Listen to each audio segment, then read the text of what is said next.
الحمد للہ رب العالمین والعاقبۃ للمتقین والصلاۃ والسلام علی سید المرسلین۔ ناظرین کرام، السلام علیکم ورحمۃ اللہ وبرکاتہ۔ ایمانی صفات کا عنوان لے کر آپ کی خدمت میں حاضر ہوں۔ ایمانی صفات کے تعلق سے ایک حدیث جس کے راوی حضرت معاذ بن جبل ہیں، جس حدیث کو روایت کی ہے احمد بن حنبل رحمۃ اللہ علیہ نے اپنی کتاب مسند احمد کے اندر، بڑی معروف کتاب ہے، 14 جلدوں کے اندر ہے، اور شروع اسلام میں یہ کتاب لکھی گئی۔ محدثین کا دور تھا۔ حدیث کی سب سے پہلی کتاب امام مالک رحمۃ اللہ علیہ نے لکھی، موطا امام مالک کے نام سے۔ اس کے بعد یہ کتاب لکھی گئی۔ امام شافعی رحمۃ اللہ علیہ نے حدیث کی ایک کتاب لکھی ہے، کتاب الام کے نام سے، اور احمد بن حنبل رحمۃ اللہ علیہ نے مسند کے نام سے ایک کتاب لکھی ہے۔ اس کے راوی معاذ بن جبل ہیں۔ کہ زندگی کا ایک تاریخی پہلو آپ کے سامنے بیان کر دوں، کس قدر ایمانی صفات کے مالک تھے۔ قرآن حکیم میں اللہ نے انبیاء علیہم السلام کا ذکر کیا ہے۔ کیوں؟ قصے کہانی کے طور پر نہیں، عبرت کے لیے، نصیحت کے لیے۔ کہیں کہا گیا وَاذْكُرْ فِي الْكِتَابِ إِبْرَاهِيمَ وَاذْكُرْ فِي الْكِتَابِ إِسْمَاعِيلَ وَاذْكُرْ فِي الْكِتَابِ مُوسَىٰ وَاذْكُرْ فِي الْكِتَابِ مریم۔ ذرا یاد کیجئے، دیکھیے کون تھے، ان کی زندگی کیا تھی۔ ہمارے اور آپ کے پیارے پیغمبر کے اصحاب، جو حقیقت میں اللہ کے نبی کے بعد اس سرزمین پر سب سے بہترین مخلوق تھی، صحابہ کی جماعت۔ اور پھر صحابہ کو جو درجہ، جو مقام اللہ رب العالمین نے دیا، قیامت تک کوئی وہ درجہ حاصل نہیں کر سکتا، خواہ کتنے بڑے سے بڑا ولی کیوں نہ ہو۔ حضرت معاذ ابن جبل کو بھی اللہ نے ایمانی صفات میں بڑا درجہ دیا تھا۔ اللہ کے پیارے پیغمبر کے ساتھ چمٹے رہتے تھے، آپ کے ساتھ ساتھ ہوتے تھے، جوانی کا عالم تھا، علم سیکھنے کا جذبہ تھا، احادیث کو یاد کرنے کا جذبہ تھا، اور اللہ کے نبی بے پناہ محبت بھی رکھتے تھے حضرت معاذ بن جبل سے۔ ایک مرتبہ اللہ کے نبی نے کہا تھا حضرت معاذ بن جبل سے، یا معاذ واللہ انی لأحبک، بڑے تاکید کے ساتھ، قسمیہ انداز میں، اے معاذ بن جبل، میں اللہ کی قسم کھا کر کہتا ہوں، مجھے تم سے بے پناہ محبت ہے۔ اگر آپ قسم نہیں کھاتے پھر بھی آپ کے بات میں وزن تھی، آپ اللہ کے نبی تھے، لیکن اس میں اور وزن پیدا ہو گیا۔ اللہ کی قسم کھا کر بیان فرمایا۔ کیوں محبت کی اللہ کے نبی نے؟ کیوں محبت کرتے تھے؟ ان کے اندر ایمانی صفات دیکھتے تھے، حلال اور حرام کی تمیز رکھتے تھے۔ یہ سننے کے بعد حضرت معاذ بن جبل نے کہا، بے ابی انت بے ابی و امی، یا رسول اللہ، اے اللہ کے پیارے پیغمبر، میرے ماں باپ آپ پر قربان ہو، وانا احبک، میں بھی آپ سے محبت کرتا ہوں۔ ایک مرتبہ سفر پر کہیں جا رہے تھے، پیچھے معاذ بن جبل بیٹھے ہوئے تھے۔ پوچھا ہے معاذ بن جبل کو سوال کرنا ہو سوال کرو۔ پوچھو کچھ پوچھنا چاہتے ہو۔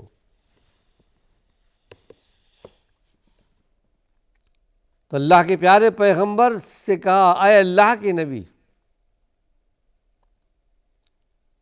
میں جنت میں آپ کا رفیق بننا چاہتا ہوں، پڑوس بننا چاہتا ہوں، آپ کے ساتھ رہنا چاہتا ہوں۔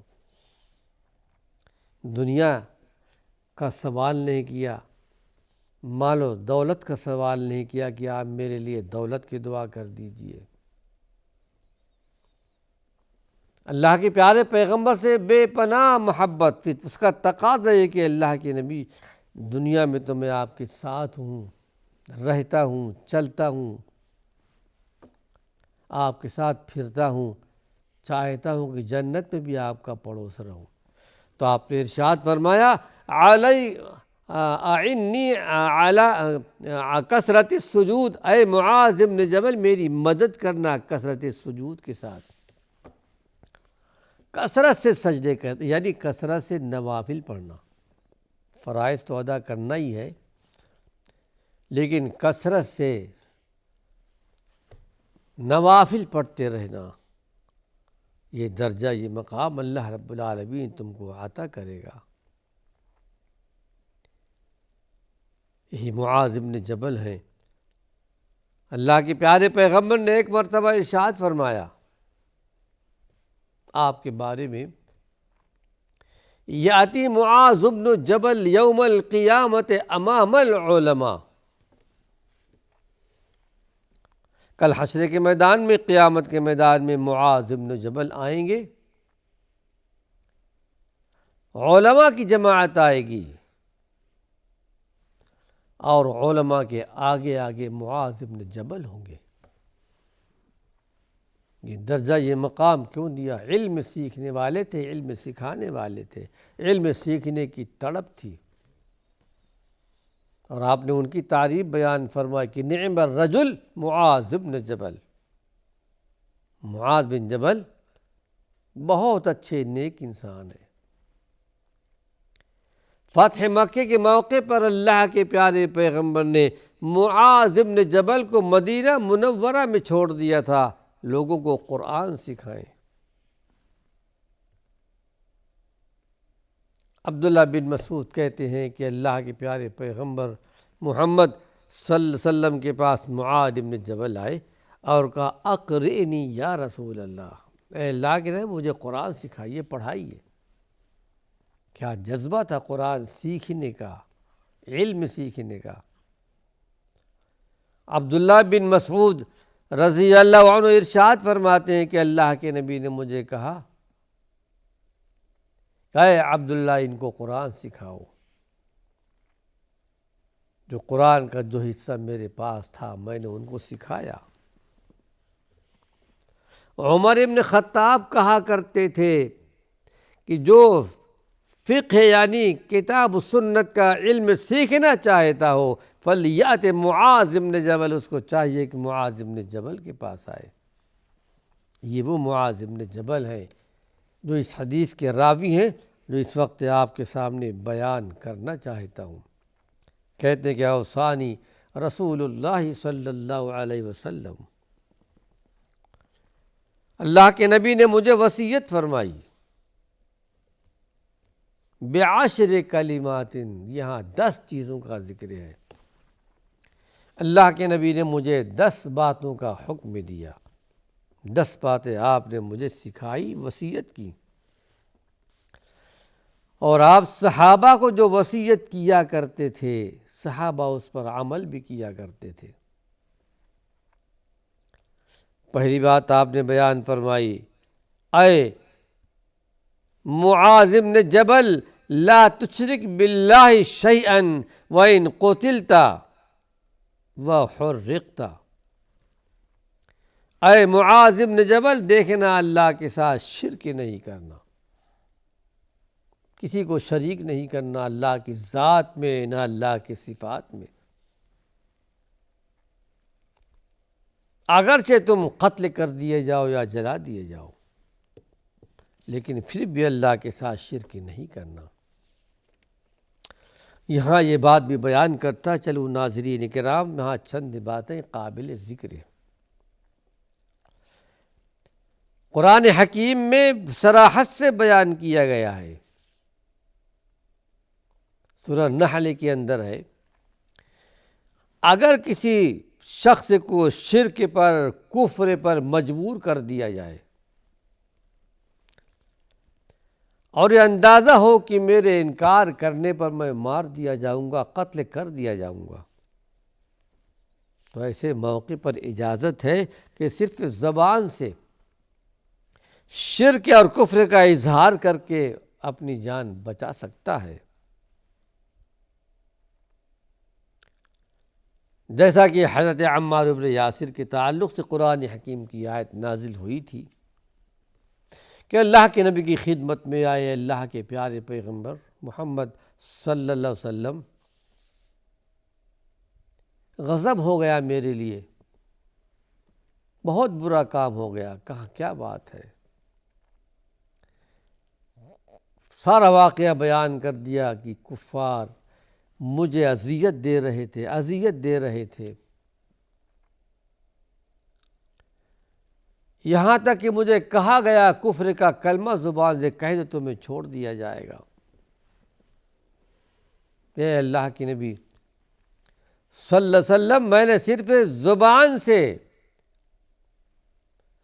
کفر کا کلمہ نکال دیا، دیکھیے میرا دل ایمان پر مطمئن ہے،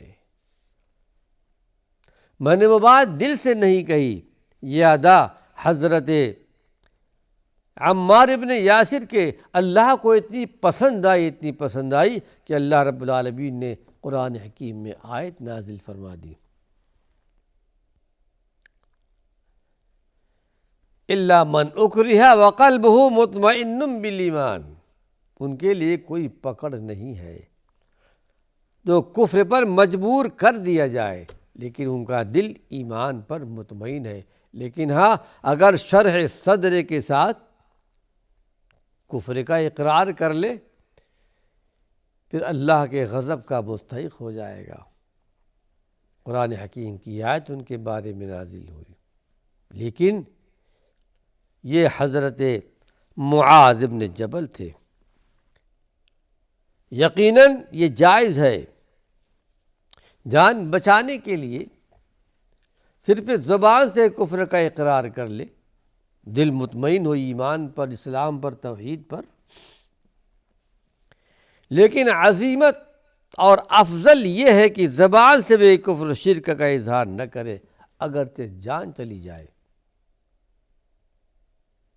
افضلیت اسی کے اندر ہے۔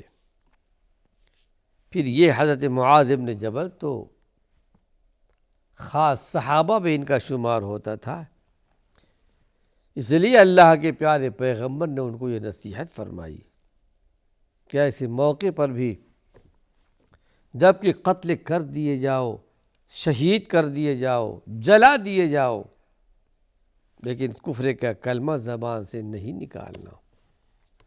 کل حشر کے میدان میں، قیامت کے میدان میں سارے گناہوں کو اللہ چاہے گا تو معاف کر دے گا، لیکن شرک معاف نہیں کرے گا۔ اللہ اس بات کو پسند نہیں کرتا میری ذات کے ساتھ، میری صفات کے ساتھ کوئی کسی کو شریک کر لے، کہ اللہ بھی روزی دیتا ہے، بندے بھی دیتے ہیں، فلاں ولی بھی دیتے ہیں، بیماری میں اللہ بھی بیمار کو صحت دیتا ہے، اور یہ فلاں جو بزرگ ہیں یہ بھی، جب کہ وہ قبر میں جا چکے ہیں، یا کہ یہ ہماری بات اللہ تک پہنچائیں گے۔ قرآن تو کہتا ہے کہ اموات غیر احیاء، وہ تو زمین میں جا چکے ہیں، مردے ہیں، زندے بھی نہیں ہیں، تمہاری بات کس طرح اللہ تک پہنچائیں گے؟ ہے ایسا عقیدہ آج موجود ہے۔ اللہ رب العالمین شرک کو معاف نہیں کرے گا۔ مشرک کے لیے اللہ نے جنت کو حرام کر دیا ہے۔ دوسری بات یہ اللہ کے پیارے پیغمبر نے فرمایا کہ وَلَا تَعُقَّنَّ وَالِدَيْكَ، اے معاذ ابن جبل اپنے والدین کی نافرمانی نہیں کرنا، تمہارے والدین کی بڑے احسانات ہیں۔ وَإِنْ أَمَرَاكَ أَن تَخْرُجَ مِنْ أَهْلِكَ وَمَالِكَ، اگر تمہارے ماں باپ تم کو حکم دیں کہ سب کچھ چھوڑ کر، گھر کو چھوڑ کر، مال کو چھوڑ کر نکل جاؤ، تو تمہیں اس پر عمل کرنا پڑے گا۔ یہاں یہ بات قابل ذکر ہے۔ اگر ماں باپ حکم دیتے ہیں کہ اپنے سب کو چھوڑ کر، اہل کو چھوڑ کر، گھر کو چھوڑ کر، مال کو چھوڑ کر چلے جاؤ، تو یہ اولا اور افضل ہے۔ لیکن ہاں، اس سے مسئلہ یہ نکلتا ہے کہ سخت سے سخت اگر کوئی حکم ناگوار خاطر ہو، جب بھی ان کے حکموں کو مان لینا چاہیے۔ لیکن اگر ماں باپ کی طرف سے کوئی ناواجب بات کہی جائے تو اس کی اطاعت کا حکم نہیں ہے۔ یقیناً ماں باپ کے بڑے حقوق ہیں۔ قرآن حکیم میں اللہ نے 3 مقام پر ذکر ہے، وَوَصَّيْنَا الْإِنسَانَ بِوَالِدَيْهِ إِحْسَانًا، کئی حسنہ کا لفظ آتا ہے 3 مقام پر۔ ہم نے انسانوں کو نصیحت کی ہے، وصیت کی ہے، اپنے ماں باپ کے ساتھ احسان اور سلوک سے پیش آتے رہنا۔ تمہارے باپ کے بھی حقوق ہیں، ماں کے بھی حقوق ہیں۔ حمل کی حالت میں بڑے کرب کے ساتھ اور بڑے ہی درد کے ساتھ تم کو اپنے پیٹ میں رکھتی ہیں۔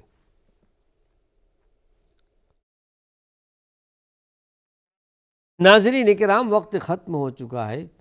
اللہ نے چاہا اسی عنوان سے کچھ اور مفید باتیں اپنے آئندہ درس میں پیش کروں گا۔